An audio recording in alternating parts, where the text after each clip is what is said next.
Hello and welcome to the channel. Kiwi Design sent me their upgraded link cable for the Quest 1 and 2.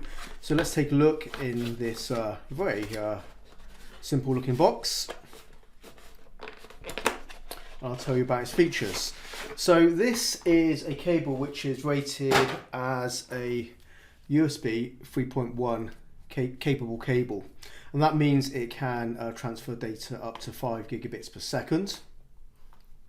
Which is good, which is certainly more than you need for a Quest 2 or even a Quest, I guess, plugged into your PC for PC VR gaming. I've run a video very recently where I tested 3 different cables, so you might want to check that out. There is a link in the description to that, as there's a few things which are actually worth knowing from that video which are going to be relevant to here as well. And that's partly to do with the delivery of power from your USB port from your PC, because that is significant. That's something you do need to know about when you are thinking about getting a cable for your Quest to run it as a PC VR headset. And the reason is if there's not enough power coming from that from the port, what happens is your Quest the battery will drain over time and you'll have a limited amount of game time. So that is something you really need to understand, that if you just run a Quest over a standard kind of USB port, what will happen is you will get an extended amount of gameplay, but you will run out of juice and effectively it will die. So just like running out of battery if it's standalone. So there won't be enough battery, there won't be enough current to actually sustain your Quest 2 or Quest over a certain amount of time. So do understand that. So you do need to make your cable selection smartly, and it also is to do with the ports on your PC. So and this is something which is kind of important for this one, because we can see we have a USB, well, as you can see it's like a USB 3 type of socket, but really it's called a USB type A. A USB type A started off with USB 1 and then 2 and 3, and the difference with those improvements over time is improved data transmission and also power outputs. But most people have standard like blue USB 3 sockets on their PCs, and that is sufficient for this, for the bandwidth of the actual gameplay. But for the power output, it is going to be a limiting factor, since you'll only be able to get about it'll probably be under 4 watts of charge you're going to get from that port, because you lose a little bit obviously over this as well, just by being a long wire. Resistance from the wire itself. So you can expect that to be a bit of an issue, since you need really about 9 watts to sustain your Quest 2 during playing game time, and also to charge the battery. So this won't do it. It's basically half of what is needed. So to give you some sort of idea, if you had a fully charged Quest 2 and then you plug this into your PC for PC VR gaming, you can expect maybe 3 hours of game time. So you're going to get an extra hour over just the standard 2-hour battery if it's standalone. So that's what you can expect. So, and that's going to be what you're going to get with this if you plug it into a USB 3.0 port, a blue socket on your PC. So do understand that. Kiwi Design actually recommends you plug this into a red port socket on your PC.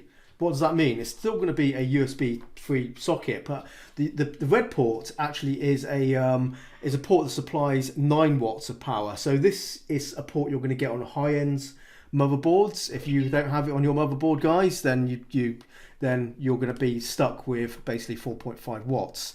Another thing I want to mention actually about this, cat's just jumped on the table and she's getting in the way. But I will continue. Stupid cat, go on, get out of the way. Just lost my train of thought. Right. Okay, what I wanted to tell you is this does have built-in amplification for the data. So this is the thing, you can get USB extension cables with built-in amplification, and it's like just some extra electronics built into the actual cable, so it's built into this bit here. I'm not sure if it's really needed if you're using a cable for 5 meter long. I guess if you're going to use this cable and you're going to extend it even further, then yeah, that would actually be a thing. So you could maybe daisy chain this off another cable if you needed more than 5 meters, but I'd assume that 5 meters should be enough for most people. So what I'm going to show you next, guys, is a Oculus bandwidth test. and also a power throughput test. I'm going to use this, which is just a little gizmo for testing the power throughput for USB devices. So it just plugs in the back into here, back of there, and then that goes into the Quest 2, and then with that plugged into my PC, we can just see how much power is being drawn through the cable. And I can tell you, I don't have one of those red USB ports on my PC. Mine is a 3.1 generation 2, which does mean it does have good potential throughput of gigabits per second, up to 10 gigabits per second, but it's still limited to 4.5 watts. So I do know we're not going to be able to charge my Quest 2 while playing. It'll just draw some energy and the battery will drain over time. So I'm going to show you that, then I'm going to test it with just some gaming. I'll just see what it's like to use, and then I'll come back and I'll give you some summaries of the results.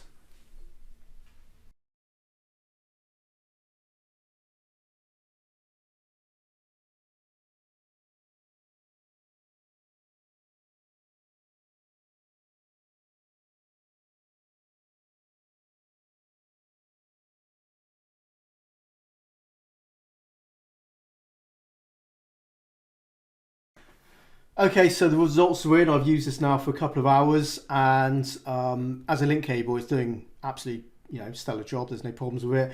You saw the bandwidth test. 2.5 gigabits per second is certainly more than you need for your Quest for the bandwidth. So no problems there. That's certainly overkill for that. So that's fine. As for the power output that's going through the cable, well, that's limited by my socket, my USB 3.1 socket, which I mentioned already, and it certainly showed in the actual power testing. So, as I said, what will happen is over time I will lose charge from the battery, and then I'm going to have to sort of basically stop playing and just charge up the battery again as well. But of course, you do get extended play because it is providing some current, but not enough to sustain it, unless you have a red USB ports on your PC, and then this cable will be absolutely fine. So potentially this is really kind of overkill unless you have a red port on your PC to then make use of the extra power. As for the amplification kind of widget in there, again, yeah, I don't think it's needed over 5 meters, but if you extend this cable, then that will actually be a useful feature, and it probably would be necessary. Some people do need to run their Quest to their PC over 5 meters, and this will actually help you in that sense. So that's actually a good thing for certain circumstances. The cable is actually pretty flexible compared to some of the other ones I've tested. Some sort of cheap link cables. This is actually more flexible than those. I mean, it's not as flexible as the official Quest cable, which is really bendy and kind of nice to have, because a couple of reasons for that is when it twists around, you get smaller loops, which means it doesn't feel as tight when you're moving around. If it twists around a bit, it's not so much of a problem. So that's pretty good. I have to say the loops are pretty small, therefore that's kind of good.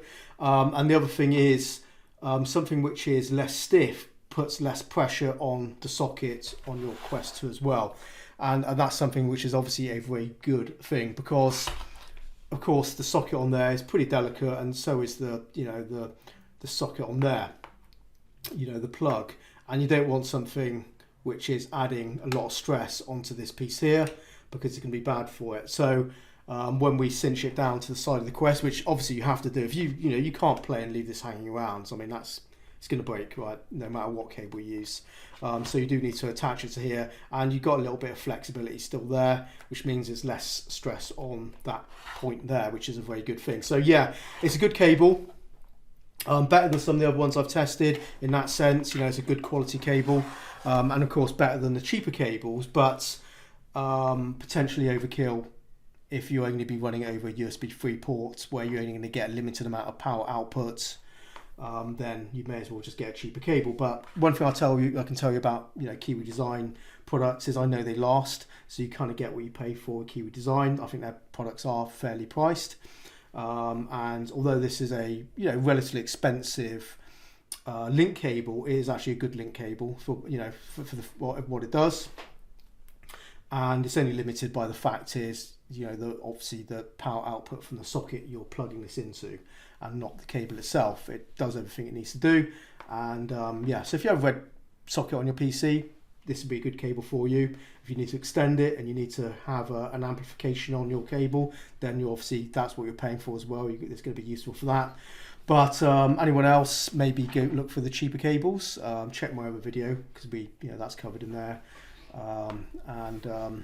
You know, you can see some other cables there. But yeah, as it is, a good cable, guys. So I'm going to end it now. I hope you found this useful.